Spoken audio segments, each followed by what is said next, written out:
Merci beaucoup. C'est toujours un peu difficile de prendre la parole en premier après le déjeuner. Donc, je vais essayer de maintenir toute votre vivacité d'esprit. Je voudrais remercier les organisateurs qui m'ont invité. Je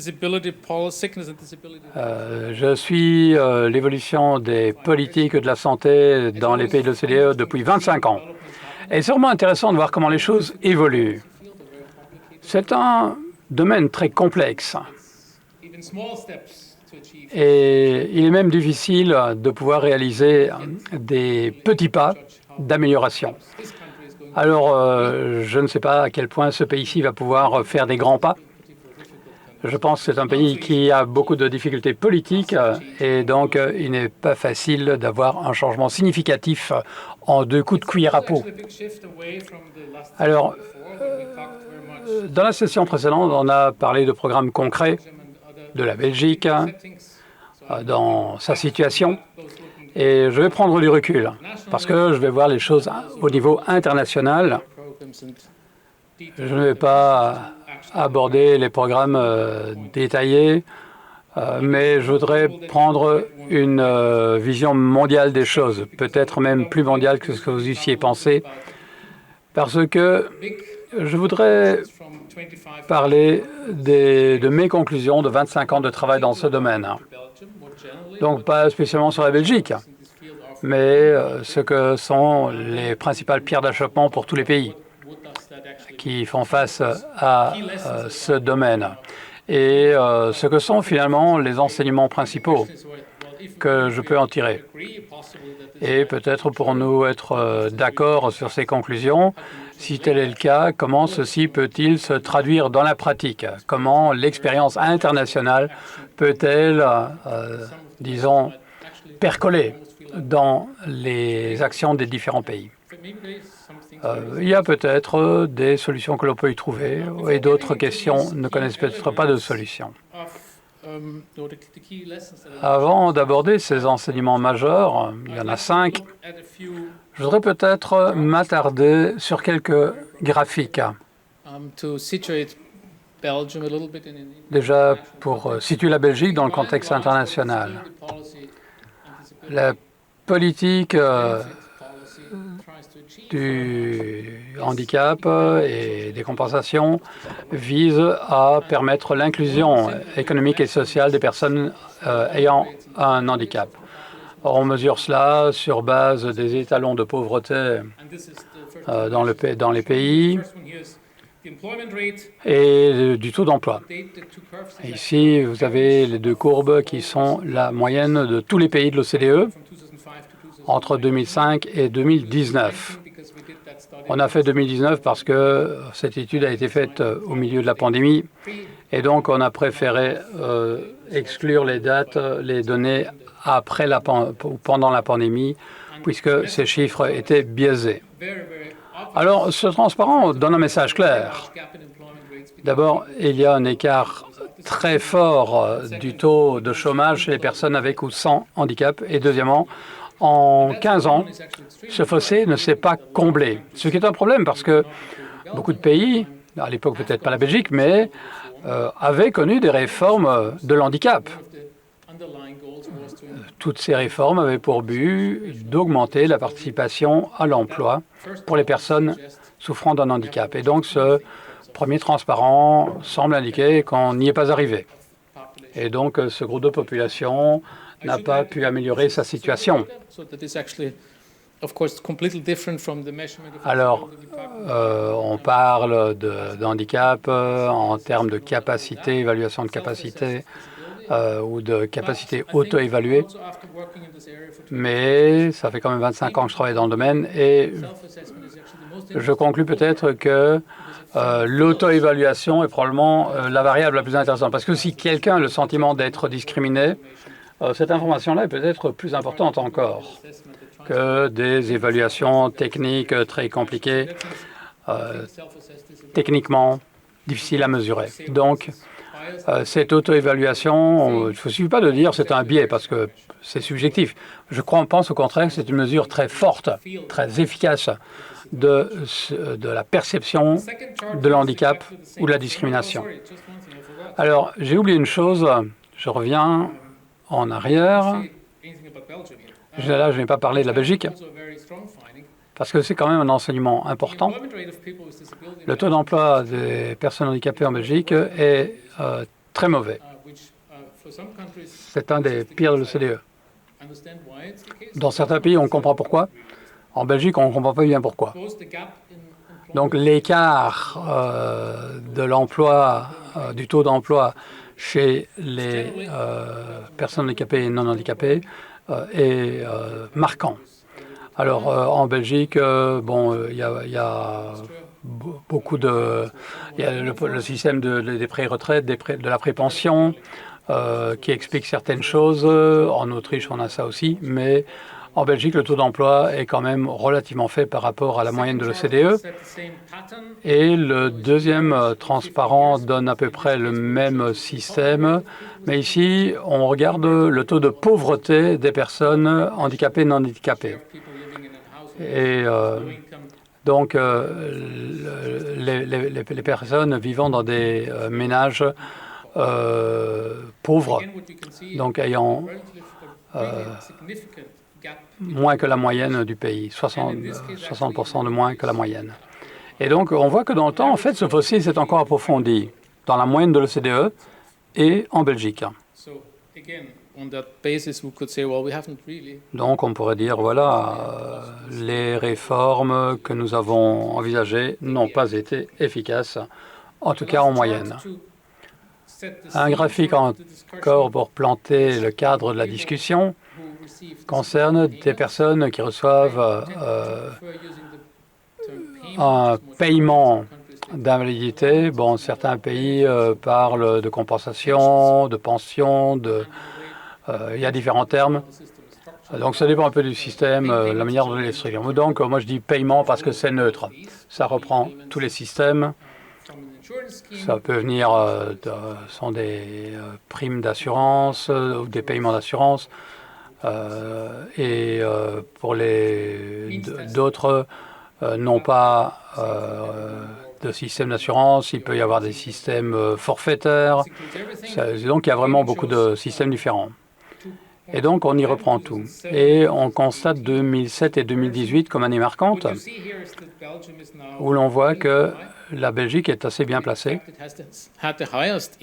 avec l'augmentation la plus forte de tous les pays de l'OCDE sur cette décennie. Et je pense que ceci est surtout dû au fait qu'il n'y a pas eu beaucoup de réformes jusqu'à la réforme du chômage qui a changé le système et donc on ne pouvait plus chômer à terme. Par le passé, la Belgique était assez exceptionnelle puisque le système vous permettait de chômer sans limite, ce qui est tout à fait particulier. Et ça, vous l'avez changé.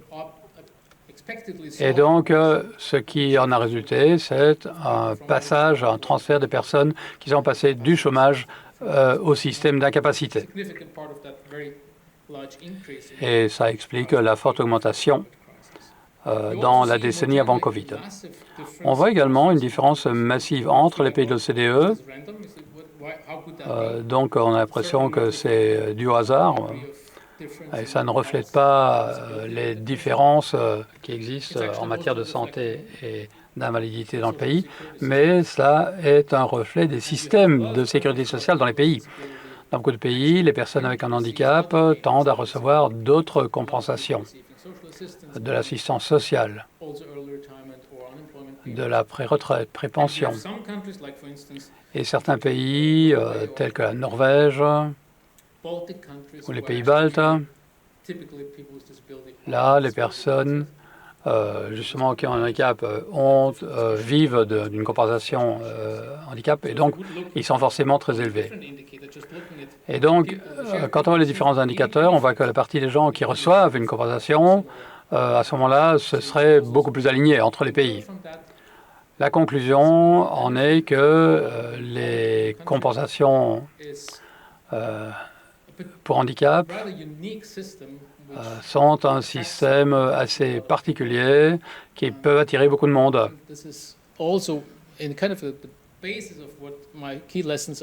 Et c'est un peu la base de cet enseignement. On voit que dans beaucoup de cas, les paiements de compensation de handicap sont plutôt part du problème que part de la solution. Alors, quels sont les 5 enseignements dont je parlais? Je parcours un peu mes notes. J'ai le français devant moi. Et j'ai vécu à Paris quand même pendant 23 ans, mais je ne parle toujours pas français. Je pourrais vous expliquer plus tard comment il est possible que je sois aussi incapable en français. Mais en tout cas, voilà, on pourra parler de la raison pour laquelle les immigrants trouvent des difficultés d'intégration dans les pays. Mais bon, j'ai toujours vécu à l'étranger et voilà. Mais c'est un autre sujet. La première leçon, faire sortir les gens d'un système de compensation d'handicap est quasiment impossible. Et c'est une réalité qui devrait être à la base de toute politique. Quand on voit quelles que soient les politiques en place dans les pays, si quelqu'un a reçu un paiement d'handicap, cette personne restera dans un système de paiement d'handicap pour toujours, avec toutes les conséquences qu'il faut envisager. La première, dont on a déjà parlé, et c'est ce qui concerne les mutuelles, c'est l'intervention précoce pour justement empêcher qu'on arrive dans ce système de paiement ou de compensation. Alors, l'autre aspect, c'est quel est l'âge minimum à partir duquel vous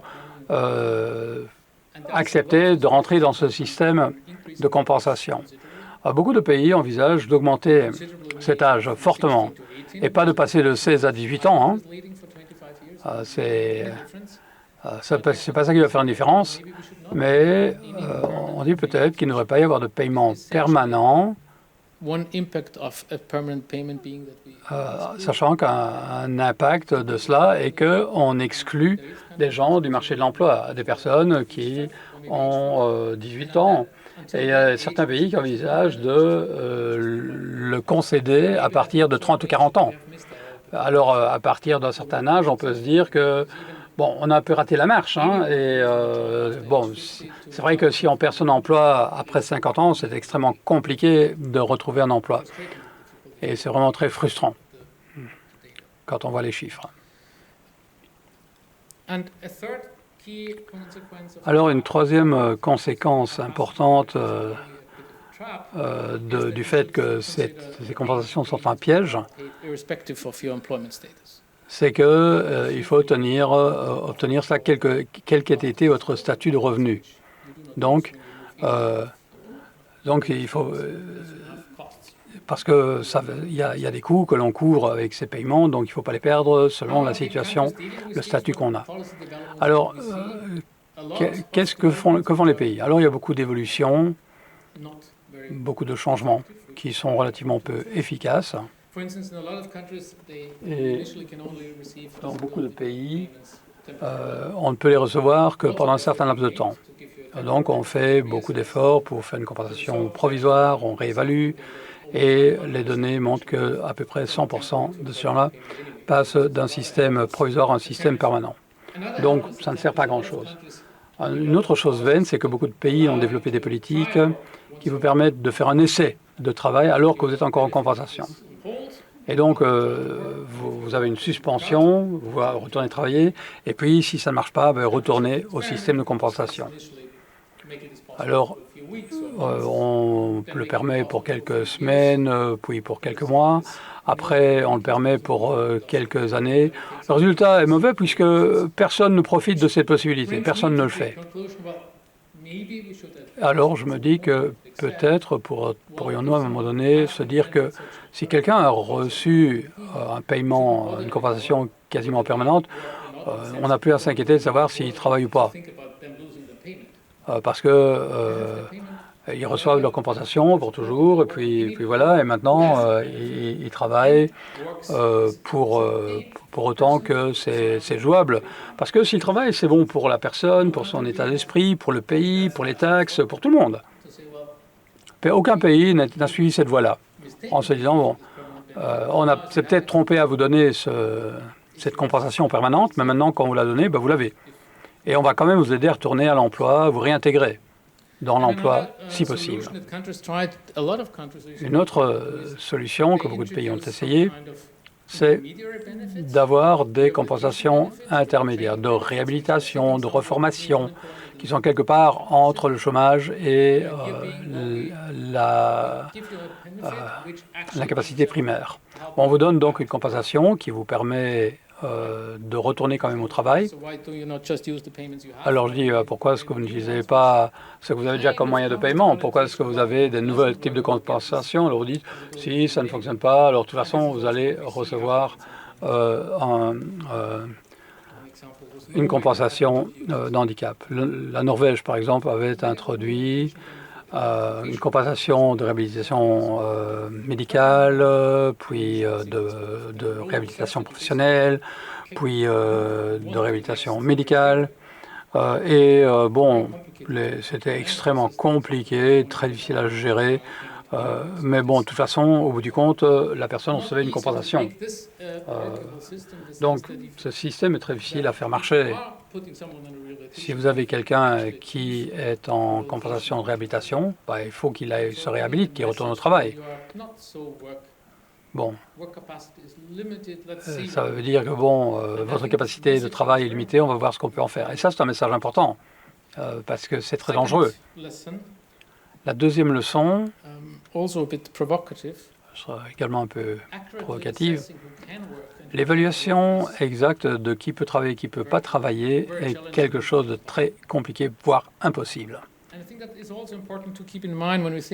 Et il faut s'en souvenir quand on essaie de comprendre ce qu'on essaie de mettre en place comme système d'évaluation.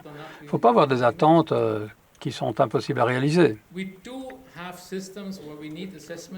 Alors, il y a des systèmes pour lesquels on a besoin d'évaluation parce que c'est ce qui va déterminer les compensations. Et si on considère que vous n'avez pas d'handicap, c'est zéro, on ne recevez rien. Et il y a des gens qui ont besoin d'aide qui n'en reçoivent pas. Ils passent à la trappe. Et d'autres qui, pour une raison ou une autre, reçoivent la qualification et qui reçoivent l'aide alors qu'ils n'en ont pas vraiment besoin. Donc, ce n'est pas du tout en adéquation avec leurs besoins réels.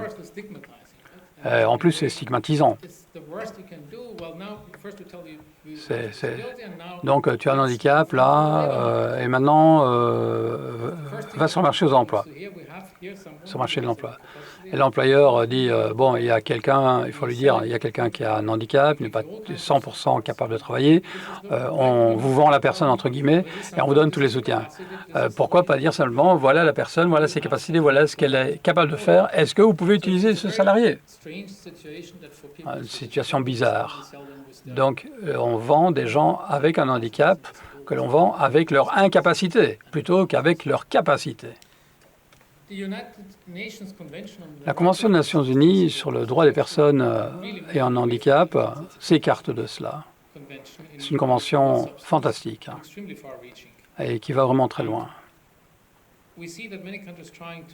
Beaucoup de pays, quasiment tous les pays ont ratifié la Convention.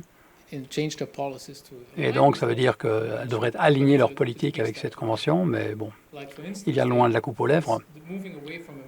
Par exemple, s'écarter de l'approche médicale de l'handicap vers la perspective de fonctionnalité de l'handicap est une véritable révolution.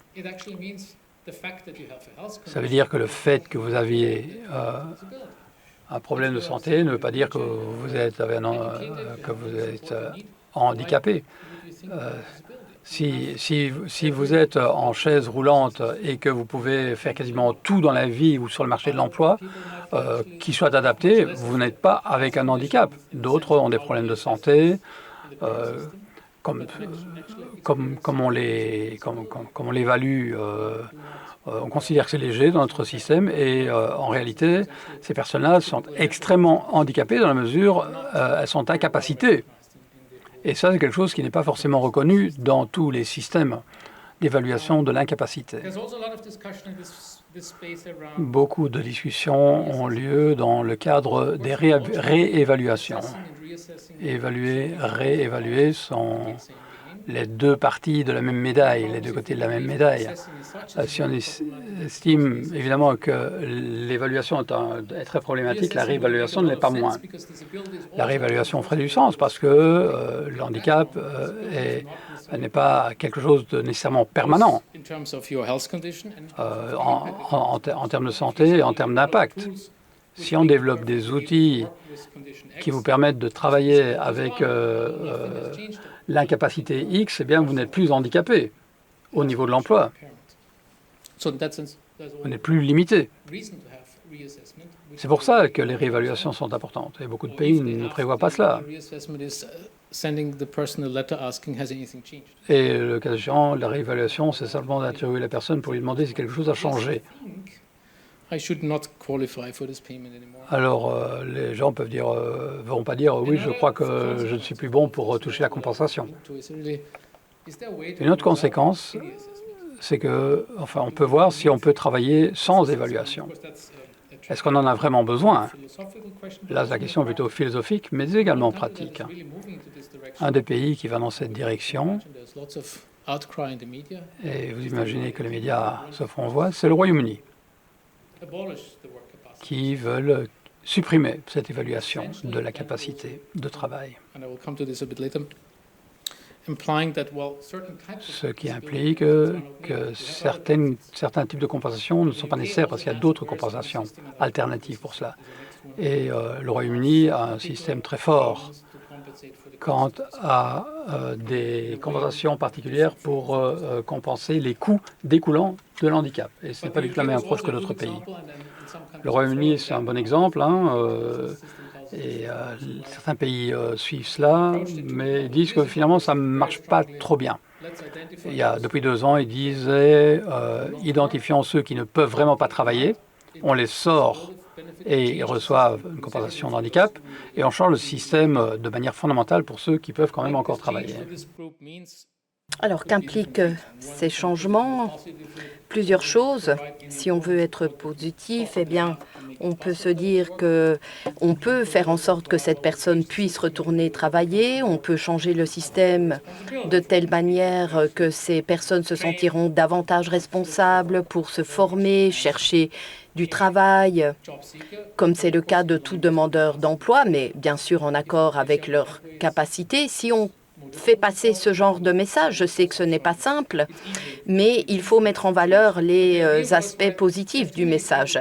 Et c'est vrai qu'il y a trop de personnes qui ne sont pas en mesure de travailler à cause de ces paiements. Comment mettre en valeur leurs capacités? C'est toute la logique de l'identification des personnes qui sont à même de travailler.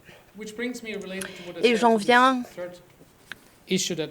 à la troisième question liée au coût des indemnités d'incapacité et de la nécessité de surmonter certaines difficultés. Alors, bien sûr, ces indemnités ont des aspects positifs, elles sont plus équitables, elles n'entravent pas l'accès au marché de l'emploi et de cette manière, eh bien, elles aideront certaines personnes à sortir de la pauvreté, parce que c'est vrai que les taux de pauvreté très élevés que l'on peut observer sont le résultat du nombre de personnes qui bénéficient d'indemnités d'incapacité. Ce qui veut dire que cela ne contribue pas à l'inclusion sociale. On se retrouve dans une situation où on est piégé, une situation dans laquelle, eh bien, c'est ce qu'on appelle le piège de la pauvreté. Et les indemnités d'incapacité pourraient, eh bien, venir s'ajouter à à d'autres revenus. Et bien sûr, cela nécessiterait une réévaluation des systèmes qui existent déjà et des réévaluations qui existent déjà. Alors, très peu de pays finalement prévoient des paiements supplémentaires, des suppléments de paiement liés au fait d'être parents célibataires ou liés au fait d'avoir des problèmes de mobilité. Quoi qu'il en soit, cela n'est pas lié à une seule chose. Et nous aimerions évoluer vers un système qui cible davantage l'individu, la situation de l'individu, plutôt que d'octroyer à tout le monde une indemnité mobilité, alors que d'aucuns en auraient besoin, d'autres n'en auraient pas besoin. Le système est beaucoup trop général et finalement, il n'est pas suffisamment avantageux pour ceux qui en ont vraiment besoin. Alors sur cette page, je reviens sur l'exemple du Royaume-Uni dont j'ai déjà brièvement parlé. Il faudrait concevoir le système de sécurité d'une telle manière que si vous êtes au chômage, vous avez des indemnités particulières, même chose si vous êtes parent célibataire, même chose si vous avez un handicap ou un autre problème de santé. Si vous ne cochez pas ces cases et que vous n'avez pas de revenus, on pourrait imaginer une indemnité spéciale. Donc, nous aimerions simplifier les systèmes qui reposent sur plusieurs systèmes de paiement pour évoluer vers un système de paiement plus individualisé afin de permettre à chacun de retrouver un emploi, d'évoluer vers le marché de l'emploi. Quatrième leçon, et je pense qu'elle est cruciale pour cette conférence, l'intervention précoce. Et tout cela est lié à ce que je viens d'expliquer. Une fois que vous êtes dans le système d'incapacité, il est très difficile d'en sortir. Pourquoi? Parce que la plupart des incapacités surviennent tout au long de la vie. En général, les personnes qui sont en incapacité ne sont pas des personnes qui souffrent d'un handicap depuis le début de leur vie. Il y a des handicaps, des incapacités qui apparaissent au fil des années, et 85% des incapacités, il faut le dire, sont invisibles. Donc, lorsqu'on pense politique d'invalidité, finalement, on s'aperçoit que c'est très difficile à mettre en œuvre puisque on a affaire à des cas très, très différents où la plupart des incapacités surviennent au fil des années, par exemple à un âge tel que le mien. Donc l'intervention précoce, elle doit se faire de manière très, très précoce. Les informations, les statistiques des différents pays, y compris la Belgique, montrent que le retour au travail après 6 mois d'incapacité, ce sera très compliqué. Si vous êtes en incapacité depuis environ 6 mois, la probabilité de sortir du marché du travail si vous y retournez est très élevée. Donc, ici, on s'aperçoit que les mutualités ont un rôle clé à jouer pour s'assurer que dans les années à venir, on ne passera pas à un chiffre de 600 000 incapacités. Donc, il faut bien sûr se concentrer sur les maladies. Il faut travailler en concertation avec les mutualités, avec les employeurs. Il faut que les mutualités travaillent de concert. Et puis, les médecins ont aussi un rôle clé à jouer. Ce sont eux qui délivrent les certificats médicaux, qui font en sorte que les gens ne vont pas travailler, mais il faudrait que les médecins viennent en aide au marché de l'emploi et disent aux employeurs, voilà, cette personne certes a bénéficié d'un certificat, mais elle est encore capable de faire telle ou telle tâche, ou les aspects de telle ou telle tâche, voilà quelles sont les capacités que cette personne a conservées. Et je pense qu'à cet égard, les médecins peuvent être très utiles et l'évaluation du processus de la maladie doit impliquer la mutualité, l'employeur et le médecin. Je pense qu'un tel système serait extrêmement vertueux. Il est utilisé par certains pays d'ailleurs avec un taux de réussite assez élevé qui peut être reproduit en Belgique. Et de cette manière, je pense que l'on pourrait alors bien sûr, il y a le sceau de la confidentialité qui s'applique aux malades, mais je pense qu'il doit être levé dès lors qu'il s'agit d'accompagner le malade à reprendre la voie du travail. Alors j'en viens à un point très important. Faire en sorte que l'invalidité et l'incapacité soient traitées dans toutes les politiques pour susciter le changement. Je pense que jusqu'à présent, on s'est concentré sur la mise à disposition de politiques très spécifiques pour certains domaines très spécifiques, pour des personnes très spécifiques, et de cette manière, on a favorisé l'exclusion au détriment de l'inclusion. Et je pense qu'il faut faire en sorte que davantage d'institutions s'occupent de l'invalidité, de l'incapacité pour pouvoir peut-être imprimer des changements positifs. Voilà, étant donné qu'il ne me reste vraiment que trop peu de temps, je n'aurai pas le temps d'aborder le contenu de cette page. Voilà ce que j'avais à vous dire. Un grand merci pour votre écoute. Thank you, Mr. Prins. Merci, Monsieur Prins. Misschien heel verleidelijk om over de verkiezingsuitslag het ook te hebben, maar dat is dan voorbij de koffie, want ik geef u, Pierre Koning, professeur aan de Vrije. Je donne la parole à Pierre Koning, professeur à l'Université libre d'Amsterdam. Van Prins naar Koning. Donc je suis donc Pierre Koning. Wat ik ga doen is een aantal. Hij staat hier op het Frans. Donc ici, j'ai les slides en français. Je vais vous parler de réformes qui ont eu lieu aux Pays-Bas depuis quelques années.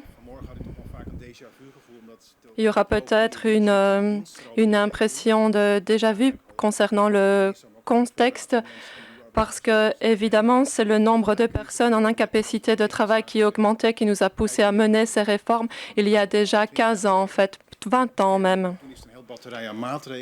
Et puis, régulièrement, on revoit ces mesures. Il y a eu des mesures drastiques qui ont été prises. Et où est-ce que je dois cliquer, moi, ici? Voilà. Voici un slide qui présente un travail statistique de l'Université libre de Bruxelles. Vous voyez ici sur cette ligne le nombre de personnes en incapacité de travail de la population totale dans 6 pays de l'Union européenne. Non, pardon, 6 pays tout court. Donc la Belgique se situe ici. Donc vous voyez que ça augmente fortement. Donc je ne sais pas ici si c'est Remco ou Van Aert, mais bon, c'est un champion belge qui a été champion du monde, vous le reconnaissez. Mais bon, je ne voudrais pas que la Belgique soit championne de l'incapacité de travail, tandis que vous voyez, les Pays-Bas, ils étaient situés ici. Donc pratiquement 8% de la population qui était en incapacité de travail aux Pays-Bas en 2006. Donc, vous voyez que le taux des Pays-Bas a vraiment diminué. Vous voyez ici sur ce slide. Donc, la ligne brune représente la proportion de bénéficiaires avec un pic dans les années 90. Et ce que vous voyez aussi, c'est le nombre d'entrées en incapacité de travail a fortement diminué. Donc c'est le petit, il y a une petite partie qui manque, mais vous voyez que le taux a fortement baissé à partir de 2006 par rapport aux années précédentes.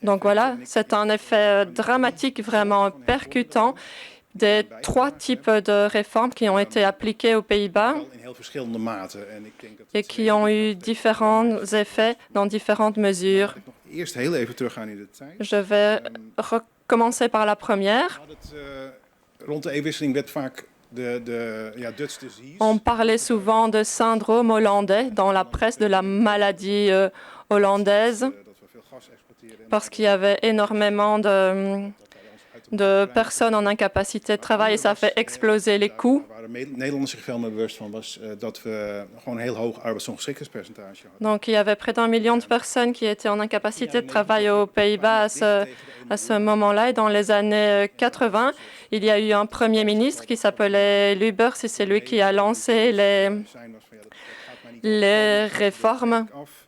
Hij kwam ook met de bekende gevleugelde uitspraak Nederland is ziek. En dat C'est lui qui a formulé la fameuse phrase « Les Pays-Bas sont malades ». Donc il a lancé de nombreuses réformes qui ont eu pas mal de succès. er zijn nog heel veel dingen geprobeerd in de jaren 90 die even effect leken te Mais ils n'ont pas eu un effet tout de suite. En fait, il a fallu attendre le début de ce siècle aussi pour qu'elles soient efficaces. Il y a eu toutes sortes de réformes concernant les réductions des indemnités. Ils ont instauré un bonus-malus pour les employeurs, mais ça ne semblait pas avoir beaucoup d'impact. Ça n'avait pas d'effet.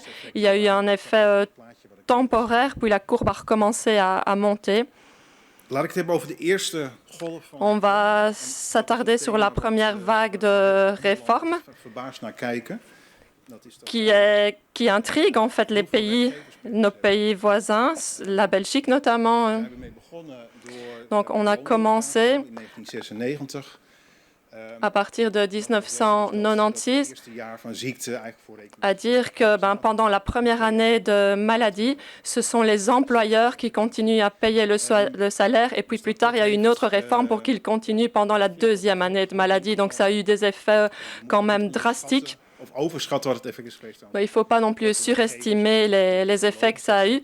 Die zijn vervolgens naar private verzekeraars gegaan om zich te herverzekeren. Want als je een kleine werkgever bent met 5 personeelsleden, is het natuurlijk niet. Donc évidemment, c'est pas évident pour les entreprises parce qu'imaginons dans les petites équipes, s'il y a 5 personnes qui tombent malades et qu'il faut continuer à les payer alors qu'il faut aussi les remplacer. Pour les employeurs, c'était insoutenable. Donc il y a eu pas mal de faillites, il y a eu des tensions sur le marché du travail.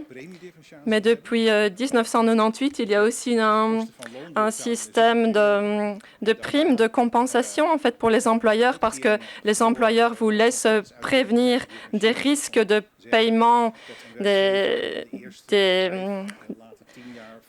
indemnités parce que ils se sont tournés du coup vers des assureurs privés qui ont adapté la prime en fonction de l'expérience, de une tarification personnalisée en fait en fonction des entreprises. Nou, dat is zo'n beetje de setting.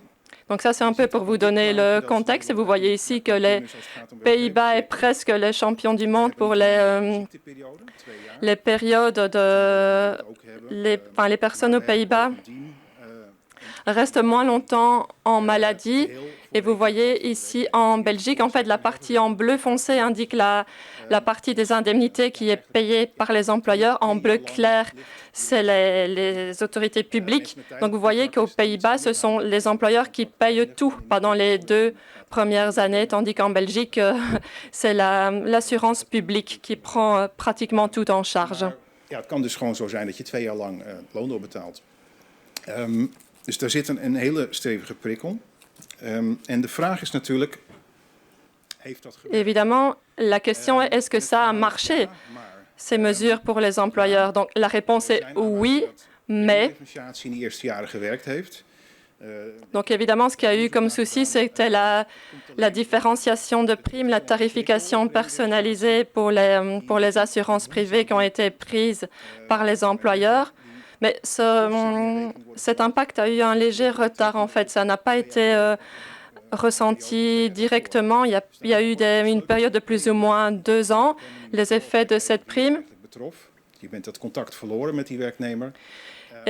C'est parfois compliqué aussi quand on continue à payer la personne alors qu'on a perdu tout contact avec elle. Et après 2 ans, c'est compliqué et la personne, en fait, doit faire une demande d'indemnité, d'incapacité. C'est vraiment un pivot après 2 ans de maladie. verantwoordelijk voor bent.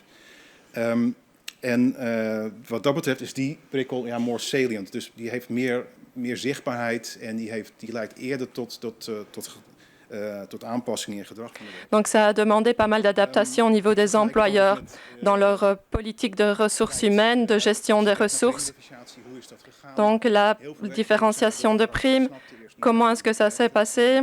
Dat is een beetje hetzelfde als een lekker band. Dus niet dat je van tevoren gaat kijken of je band wel goed is opgebonden. Il y a eu vraiment un problème quand c'est passé de 1 an à 2 ans. En fait, c'est à ce moment-là que c'est devenu décisif pour les employeurs. Mais le fait que les employeurs continuent à payer la personne évite aussi la stigmatisation car les bénéficiaires ne sont pas pointés du doigt comme étant profiteurs du système. Est-ce qu'il y a des inconvénients de ces incitants pour les employeurs? Dat je toch het gevoel hebt als werkgever dat iets aan de hand is wat niet fair is. Want het gaat om een werknemer. Donc, parfois, les employeurs estiment que c'est pas équitable de devoir continuer à payer le salaire alors qu'ils font un maximum pour prévenir les risques de maladie, d'incapacité de travail. Il faut qu'il y ait quand même une portée, un soutien au sein de l'entreprise et des employeurs. C'est ce qui s'est passé, mais certains pensent qu'à la fin de la 2e année, les personnes sont sur une 2e voie, en fait, une voie un peu de garage, parce qu'ils sont dans une voie de réintégration. Et on sait à ce moment-là qu'après 2 ans complets sans avoir travaillé auprès de cet employeur-là, ils ne pourront certainement plus retrouver cette fonction dans ce même contexte de conditions de travail. Donc là, il y a un peu un glissement en ce qui concerne les employeurs, parce qu'à ce moment-là, il y a un shift vers la politique publique. Est-ce qu'il y a d'autres effets, des effets inattendus de ces incitants pour les travailleurs? Oui. Bon, évidemment, c'est ce que je disais tout à l'heure, ce sont les risques de faillite pour les petites entreprises. Évidemment, en ce qui concerne les différenciations de primes, elles doivent aussi payer des primes plus élevées. Donc,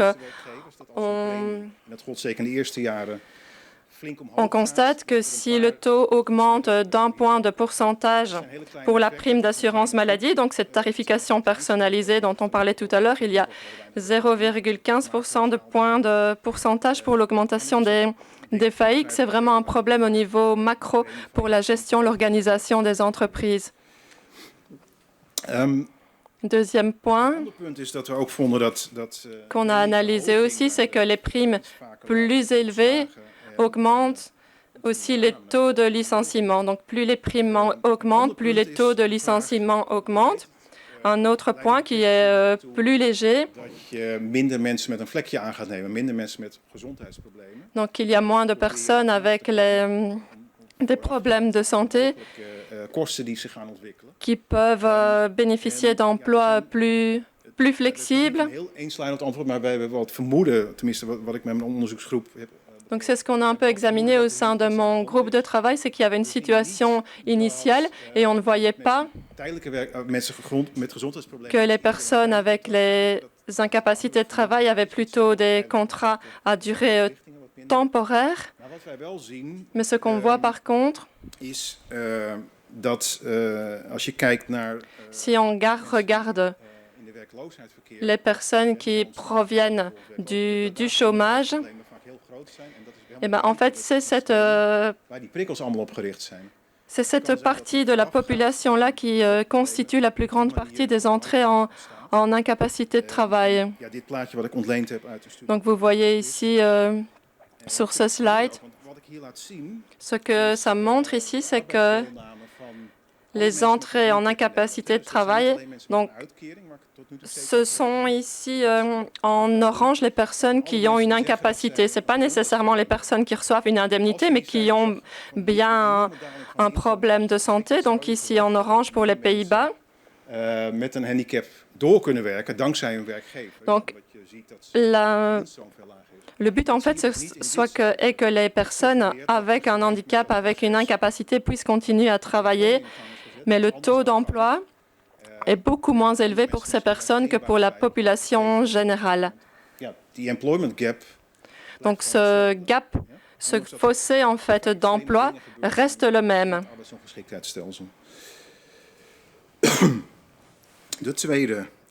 La deuxième loi, la deuxième réforme, c'était une loi spécifique qu'on a appelée Verbetering Poortwachter. Donc c'est un peu le même genre qu'ici, notre réforme pour le retour au travail. En fait, il y a une ligne du temps qui a été dessinée avec un processus d'évaluation de l'incapacité de travail, qui a vraiment un monitoring avec des étapes bien prédéfinies.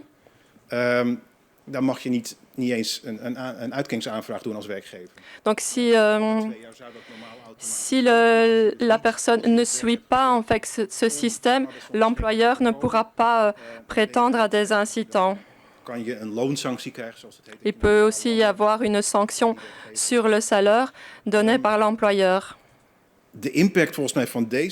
Donc, l'impact de cette réforme était assez immédiat. En fait, on l'a vu directement quand elle a été lancée. On l'a vu sur les entrées en incapacité de travail.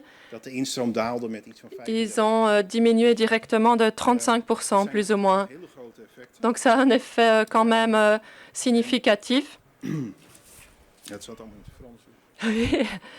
ne m'y retrouve pas ici en français. Donc, voilà. Pourquoi et comment est-ce que cette loi a fonctionné? Il y a différentes causes qui peuvent l'expliquer. La principale est qu'elle a entraîné des effets de screening. Donc, les gens savaient en fait que s'ils étaient tombés malades, ils devaient passer toutes sortes d'étapes également pour l'employeur. Donc, ça a peut-être influencé des décisions de se dire, tiens, tout compte fait, moi, je ne suis pas si malade, si dépendant que ça, donc je ne vais pas lancer la démarche. Donc, il y a eu comme une présélection avant ou pendant le processus d'évaluation de la maladie. Donc, il y a eu des screenings après 2 ans d'incapacité de travail dans le processus d'évaluation de la capacité restante à travailler. Et ça, les règles sont devenues plus strictes. Donc, une des principales leçons, c'est que les employeurs ont évidemment de plus en plus de responsabilités dans le processus, dans les mesures qui ont été prises. C'est pour ça que je dis no pain, no gain, que ce soit au niveau des travailleurs que des employeurs. À un moment donné, dans le processus, il faut décider de faire quelque chose et d'imposer des mesures, même si elles ne sont pas populaires. La troisième réforme, ça c'est assez compliqué. Je ne vais pas vous donner tous les détails. Elle a été instaurée en 2006. C'est une loi qui s'appelait WIA aux Pays-Bas. Et sur papier, elle semblait vraiment très ingénieuse. Et ce qu'elle a eu comme effet, en fait, mais ce n'était pas vraiment notre objectif. Ce qu'on voulait à la base, c'était que les gens, qu'il y ait des incitants vraiment très ciblés pour les employeurs et pour les travailleurs en cas d'incapacité, soit partielle, ou alors des incapacités de travail temporaires.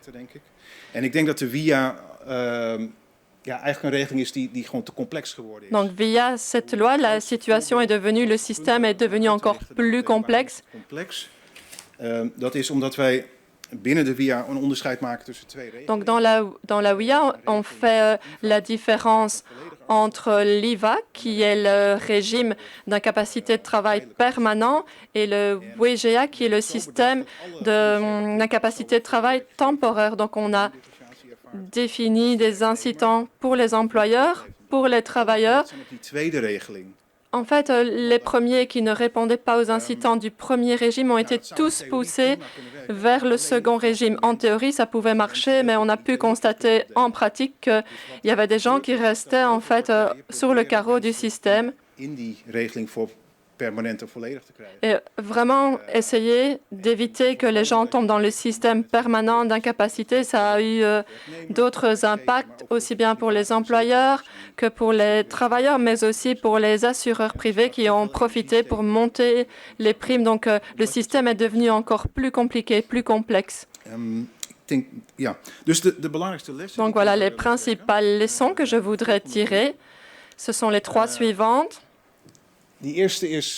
La première, c'est que les incitants pour les employeurs peuvent fonctionner, mais il faut alors que les règles soient clairement définies, que les directives soient claires, qu'il y ait des protocoles bien structurés. Ik denk dat het ook vrij duidelijk is geweest dat het ertoe heeft bijgedragen dat de regeling, die AO-regeling zoals wij die hebben in Nederland, arbeidsongeschiktheid. L'idéal, c'est que ce soit un régime clair, bien compris, et qu'on ne puisse pas comparer les différents régimes en pointant des forces et des faiblesses. La deuxième leçon est que c'est que les réformes ont vraiment eu des conséquences sur l'entrée des personnes en incapacité de travail au sens large.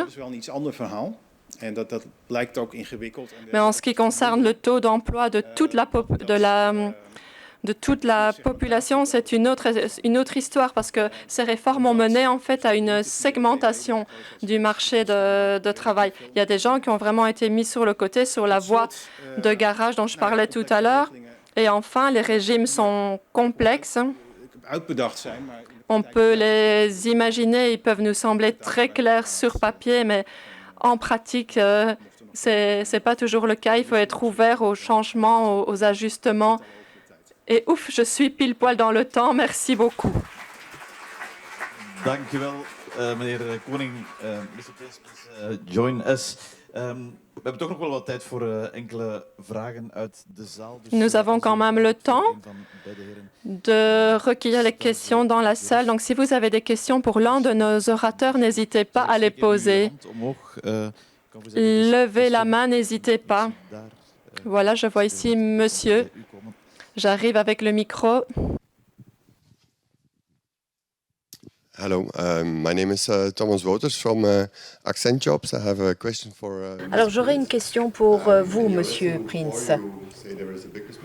Vous avez parlé de la responsabilité des employeurs, de la responsabilité des mutualités.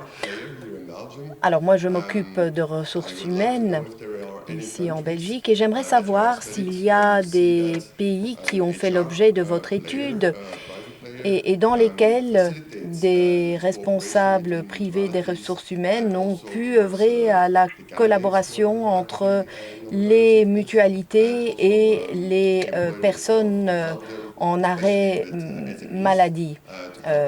Est-ce que cette collaboration a permis aux PME de faire en sorte que leurs employés retrouvent le chemin du travail, par exemple, ou retrouvent un emploi ailleurs, éventuellement?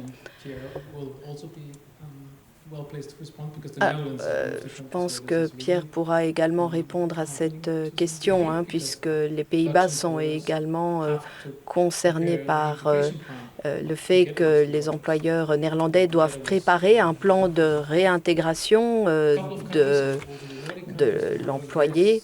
Les pays scandinaves, de leur côté, eh bien, ont un système de gestion des arrêts de maladie très strict, dont la Belgique pourrait s'inspirer. C'est très réglementé, les absences sont très réglementées, les employeurs et les employés doivent discuter entre eux du retour au travail et à certains moments de ce dialogue, le médecin intervient également. Alors bien sûr, il y a des difficultés pour les PME. Bon, tout dépend en fait de la taille du service ressources humaines. Les grandes entreprises, elles, n'ont pas besoin d'aide dans ce type de processus. Elles disposent des données des mutualités. Les employeurs peuvent également compiler des données pour mieux cerner les raisons de ces arrêts maladie. Et les employeurs avec lesquels nous discutons et qui appliquent des bonnes pratiques nous disent nous compilons ces informations pour des raisons économiques parce que engager quelqu'un, ça coûte beaucoup d'argent et il vaut mieux garder ses collaborateurs, faire en sorte qu'ils ne tombent pas malades parce que le coût de la maladie est très élevé, d'où la nécessité d'investir dans la prévention et dans le retour au travail. C'est une excellente politique économique pour les entreprises et c'est d'autant plus facile lorsqu'elles sont de grandes entreprises. Pour les PME, c'est beaucoup plus compliqué. C'est la raison pour laquelle il faut pouvoir les aider. Kijk, het is zo dat... iets dichterbij. Wat we zien is Ce qu'on voit en fait aux Pays-Bas, private verzekeraars hier in Blank. C'est que les assureurs privés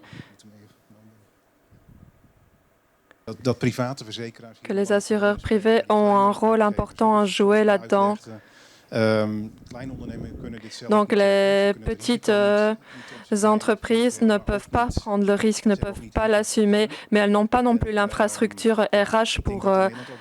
Donc oui, je crois qu'aux Pays-Bas, si on regarde dans les entreprises, je crois que 90% des entreprises seulement sont assurées.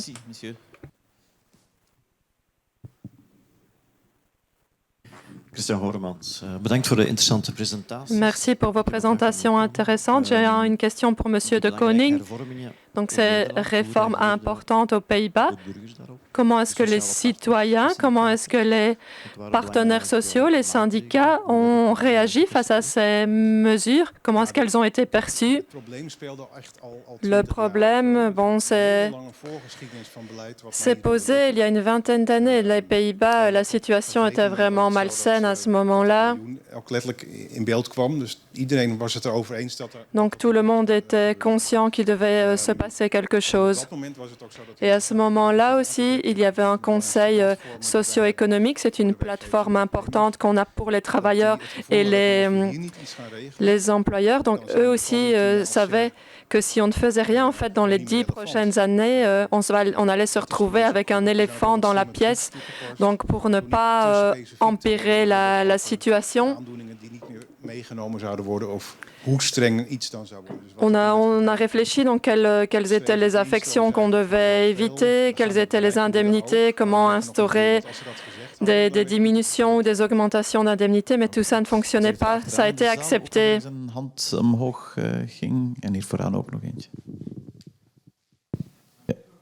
Oei, le microfoon n'est pas ouvert.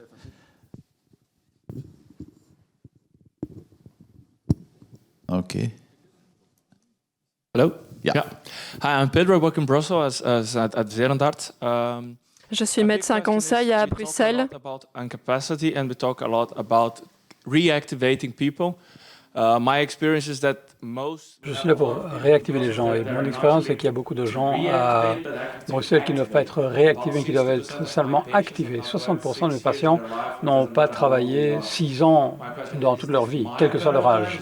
Alors, est-ce ma situation à Bruxelles ou est-ce que c'est quelque chose que l'on rencontre également dans d'autres pays?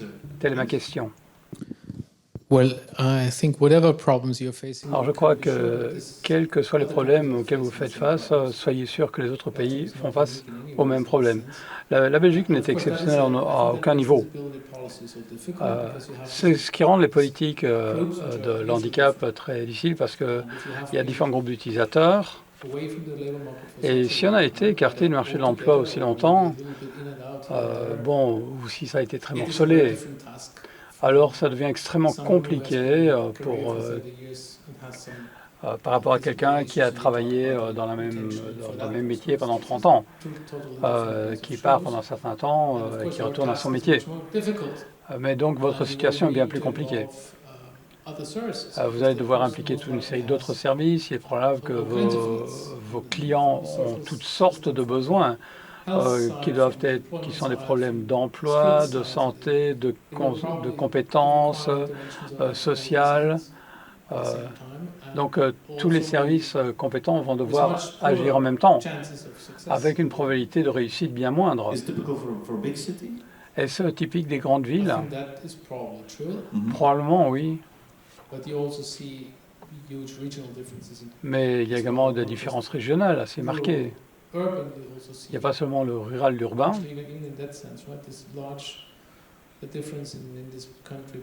mais même en Belgique, on voit des différences entre les deux grandes régions. Dans beaucoup de pays, il y a des différences régionales assez marquées.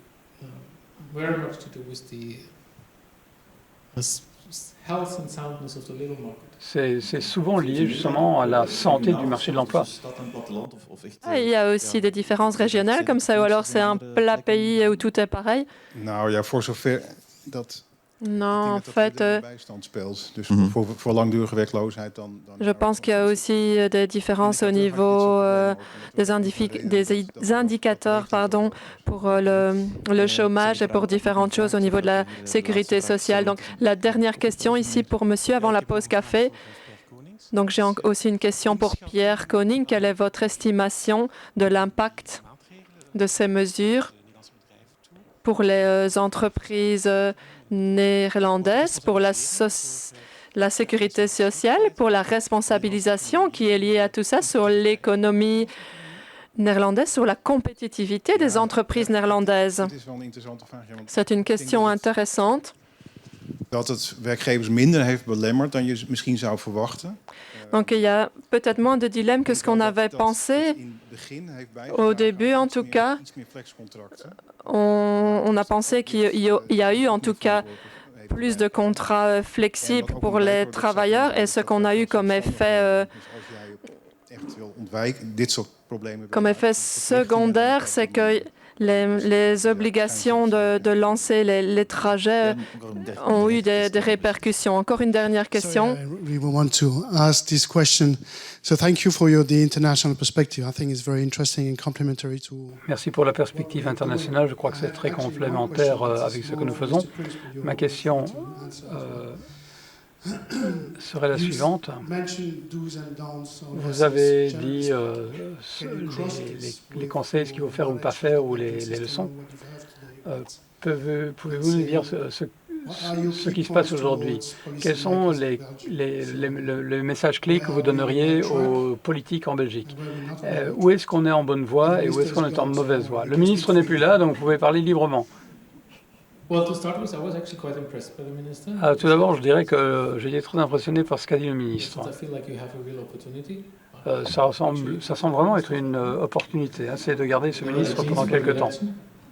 Vous allez voir des élections.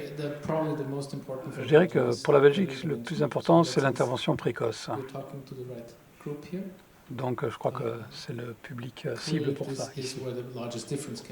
C'est là où on peut vraiment faire la différence. Ça, ou pas que pour la Belgique d'ailleurs, mais c'est là où l'on voit qu'on peut vraiment obtenir un impact majeur. Là, l'investissement vaut la peine. Et donc là, il faut travailler avec les employeurs. Avoir des programmes d'intervention précoce pour les employeurs dans leur intérêt. Parce que si vous ne faites pas ça, les coûts vont être beaucoup plus élevés. Donc, si vous arrivez à impliquer les employeurs très en amont, ce serait une bonne chose.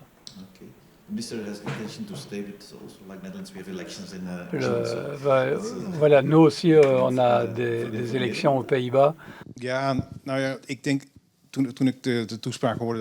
Donc, quand j'ai entendu tout à l'heure les présentations, j'ai été impressionné par tout ce qui avait été fait, mais il faudrait investir encore davantage sur ce qui va se passer, définir. Ça me fait penser aux années précédentes aux Pays-Bas. Il y a 20 ans d'ici, et peut-être dans 10 ans, on va faire ça, mais il faut vraiment s'adapter au fur et à mesure. Ce n'est pas possible de définir à l'avance ce qu'on va faire. On ne sait pas précisément ce qu'on va faire, vraiment s'adapter à la réalité. Mais c'est toujours super intéressant d'avoir cette vue internationale sur l'incapacité de travail. Merci à vous.